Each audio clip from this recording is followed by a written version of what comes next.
Job లేక ఇబ్బంది పడుతున్నారా? అయితే మెడికల్ కోడింగ్ మీకు మంచి ఆప్షన్. వెంటనే కాల్ చేసి కోర్సులో జాయిన్ అవ్వండి. నమస్తే, నేను Keshav. Welcome to Suman TV. ఆంధ్రప్రదేశ్లో మద్యం కుంభకోణం అనే అంశం ఇప్పుడు హాట్ టాపిక్గా మారింది. అందులో కూడా సెంట్రల్ పాయింట్గా వినిపిస్తున్న పేరు రాజ్ కసిరెడ్డి.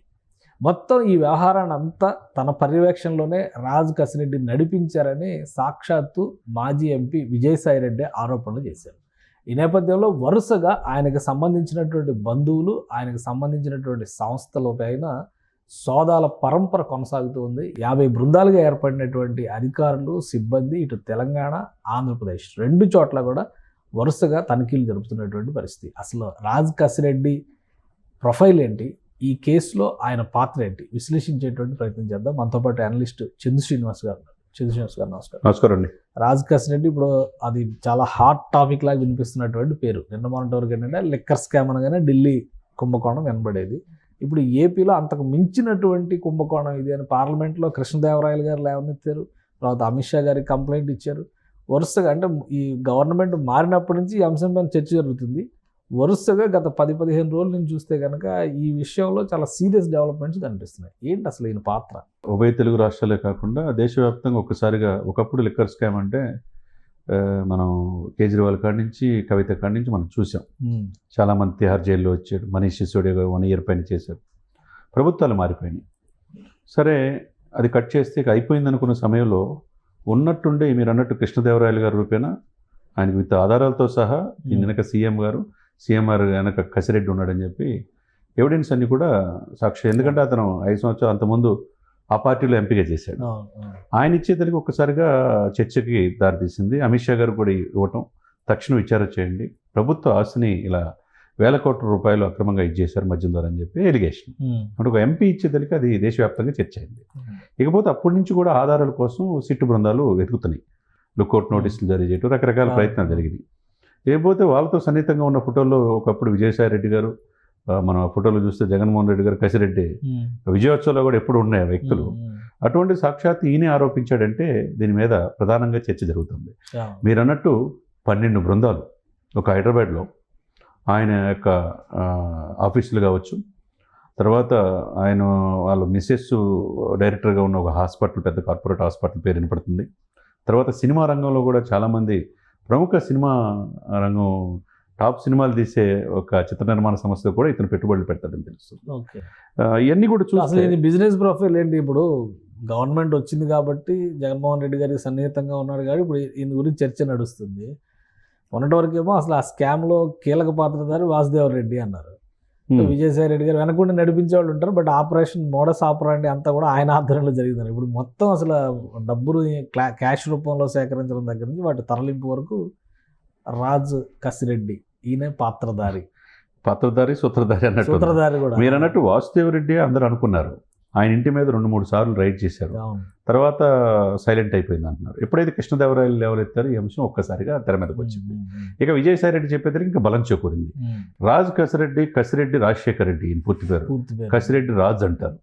ఈయన అనేక వ్యాపారాల్లో దేశవ్యాప్తంగా లైజనింగ్ చేయటం, వ్యాపారాల్లో పార్టీలు, అధికారులు ఉన్న పార్టీలతో ఇది చేసుకోవటం, దాని ద్వారా సంపాదించిన డబ్బుతో అందరికీ కట్టబెట్టడం, అదే సమయంలో కొంత సినిమా రంగంలో కూడా పెట్టుబడులు పెడతాం. ఇది ఈయన ప్రొఫైల్ అని చెప్తున్నారు. డిఫరెంట్ బిజినెస్లు మల్టిపుల్ బిజినెస్లు ఉండే కాబట్టి మీరు అన్నట్టు 50 మందితో కూడిన సిట్ బృందం 12 బృందాలుగా ఏర్పడి ఎక్కడ చివరికి వాళ్ళ బంధువులు, వాళ్ళ యొక్క డ్రైవర్లు అందరి ఇళ్లలో కూడా సోదాలు చేస్తా, డైరెక్టర్లు, తర్వాత వాళ్ళ ఏదైతే ఒక వ్యాపారంతో ఆయన కార్యక్రమానికి వెళ్ళినా ఆ వ్యాపార సంస్థల మీద కూడా దీంతో ఏమైనా పాత్ర ఉందా, దీంట్లో ఏమైనా పెట్టుబడులు ఉన్నాయనేది చూస్తున్నారు.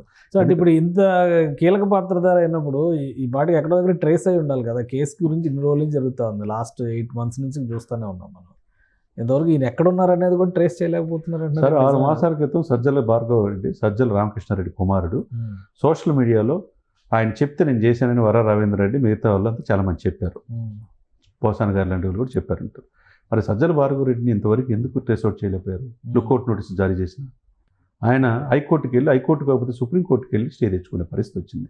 దేవినేని అవినాష్ పరిస్థితి అయితే, జోగి రమేష్ పరిస్థితి అయితే, వీళ్ళంతా కూడా చట్టంలో ఉన్న ఇదిని అవకాశం చేసుకొని ముందుకెళ్తారు. దానికి తగ్గట్టుగా ఈ ప్రభుత్వం కూడా గట్టిగా బిగించి పట్టుకోవాలి.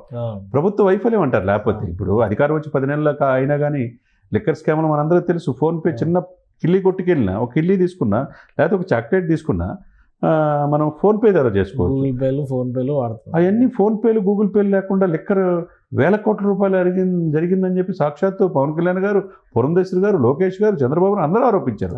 మరి వేల కోట్ల రూపాయలు ఎక్కడికి వెళ్ళి, లెక్కలేని ఈ ఇదిగంతా ఎక్కడికి వెళ్ళి, ఎక్కడ డిస్టిలరీలకు వెళ్ళి, ఎక్కడ మద్యం వీళ్ళ యొక్క బ్రాండ్లు తీసుకెళ్లారు, ప్రజలకు అన్యాయంగా ఊపిరితిత్తులు పాడైపోయి చాలా మంది చనిపోయారని ఎలిగేషన్స్ వేశారు.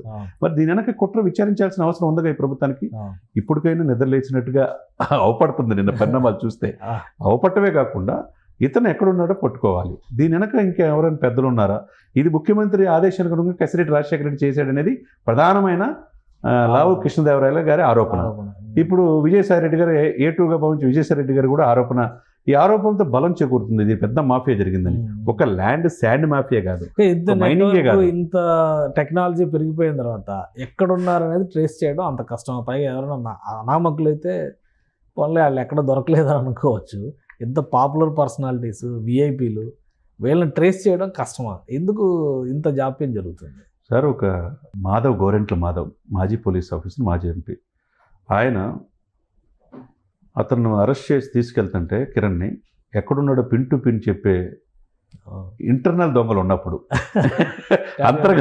అంతర్గత దొంగలు ఉన్నప్పుడు ఇది వెరైటీగా ఉంది. ఇప్పుడు టీటీడీలో జరిగిన ఇన్సిడెంట్ కూడా నాకు ప్రతి విషయం నా దగ్గరకు వస్తుందని సవాల్ విసురుతున్నారు. ఆయన కూడా 2000 మంది నా సిబ్బంది నా వాళ్ళే ఉన్నారు అంటారు. ఇప్పుడు ఉన్న వాళ్ళందరూ నా వాళ్ళంటే ఎవరు ఏందో అర్థం కావట్లేదు. ఇక్కడ 11 మందిని ఒకేసారి పోలీస్ డిపార్ట్మెంట్ని సస్పెండ్ చేయడం అంటే, అతను చివరికి హాస్పిటల్లో ఉంటే అతనికి హెల్త్ అయిపోయిన తర్వాత ఆయన ఫోన్ ఇచ్చే పరిస్థితి వచ్చిందంటే, ఆ ఫోన్ ఇచ్చింది ఎవరు, ఫోన్ ఎక్కడి నుంచి వచ్చింది, ఇవన్నీ చూసి బిత్రపోయారు డీజీపీలే. సీఎం ఆఫీస్కు తెలియట్లా. అంటే ఇంకా వాళ్ళ మనుషులు ఉండారు. మనుషులు ఉన్నప్పుడు వాళ్ళు కట్టడేయాల్సిన బాధ్యత ఎవరిది? ప్రతి డిపార్ట్మెంట్లో ఇప్పుడు గత ప్రభుత్వంలో చేసిన వాళ్ళే ఉన్నారన్నారు.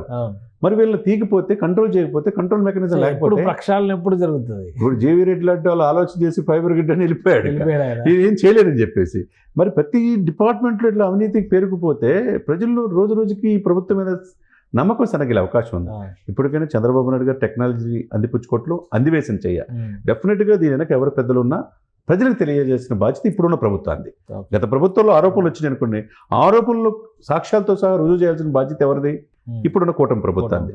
కాబట్టి డెఫినెట్గా ఆ శాఖలకి ఇమ్మీడియట్గా వాళ్ళకి ఆఫీసర్స్కి పైర్ ఆఫీసర్ ఫుల్ పవర్స్ ఇవ్వాలి.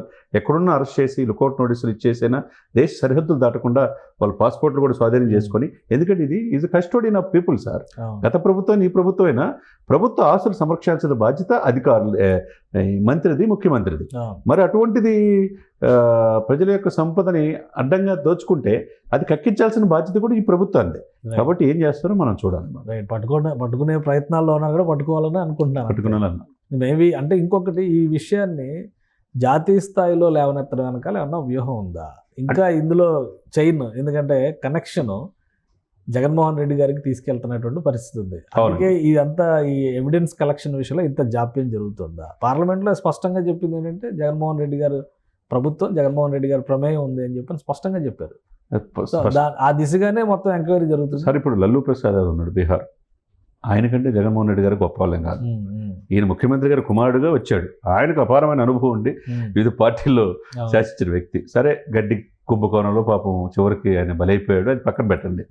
అయినా కానీ ఇప్పుడు అటువంటి స్కామ్లు, కనిమొలి, తర్వాత రాజా, ఇటువంటి పెద్ద పెద్ద స్కాములు, కవిత, ఇవన్నీ కూడా స్కాములు అయిపోయాయి. ఇప్పుడు జగన్మోహన్ రెడ్డి గారి మీద దానికేం అతిథులేం కాదు. ఇక్కడ ఆరోపణలు వచ్చినప్పుడు రుజువు చేయాల్సిన బాధ్యత ఆ యొక్క దర్యాప్తు లీడ్ చేసే బృందాల మీద ఆధారపడుతుంది. ఇప్పుడు కేంద్ర హోంశాఖ దృష్టికి తీసుకొచ్చారు. కేంద్ర హోంశాఖ తన పని తను చేసుకుపోతున్నట్టు వాళ్ళు విచారించి తగు చర్యలు తీసుకునే అవకాశం ఉంటుంది. కాకపోతే ఈ ప్రాసెస్లో లేటు కాకుండా ఈ దొంగలు ఎవరైతే దీంట్లో పాత్రదారులు, సూత్రధారులు తప్పించుకోకుండా ప్రజలకు తెలియజేస్తే కనుక ఈ ప్రభుత్వం మీద ప్రజలకు నమ్మకం ఉంటుంది అన్నమాట. రైట్. థ్యాంక్ యూ శ్రీనివాస్ గారు. ఇది మద్యం కుంభకోణంకి సంబంధించి ఆంధ్రప్రదేశ్లో మూలాలు ఎక్కడున్నాయనేటువంటి అంశం పైన అన్వేషణ చాలా బలంగా సాగుతుందని చంద్ర శ్రీనివాస్ గారు విశ్లేషిస్తున్నారు. రాజ్ కసిరెడ్డి అనే పేరుతో ఉన్నటువంటి రాజశేఖర్ రెడ్డి ఆయన పాత్రని తేల్చాలంటే ఫస్ట్ ఆయన ఎక్కడున్నారనేది ట్రేస్ చేయాలి. ఇప్పుడు ఆయన సంస్థలకు సంబంధించినటువంటి అనేక ప్రాంతాల్లో పెద్ద ఎత్తున దర్యాప్తు అధికారులు, దర్యాప్తు బృందాలు పర్యటిస్తున్నాయి. అక్కడ సమాచార సేకరణ, ముఖ్యంగా ఎవిడెన్స్ కలెక్షన్ విషయంలో చాలా చోట్ల హార్డ్ డిస్క్లు, కీలకమైనటువంటి కొన్ని పత్రాలను స్వాధీనం చేసుకున్నట్టుగా కూడా చెప్తున్నారు. సో ఫైనల్గా ఈ కేసు ఎవరి మెడకి చుట్టుకుంటుంది అనేది ఆంధ్రప్రదేశ్ రాజకీయాలని డిసైడ్ చేసేటువంటి అంశంగా మారబోతుందనే చర్చ కూడా సాగుతుంది. ఇది స్పెషల్ డిస్కషన్. Keep watching.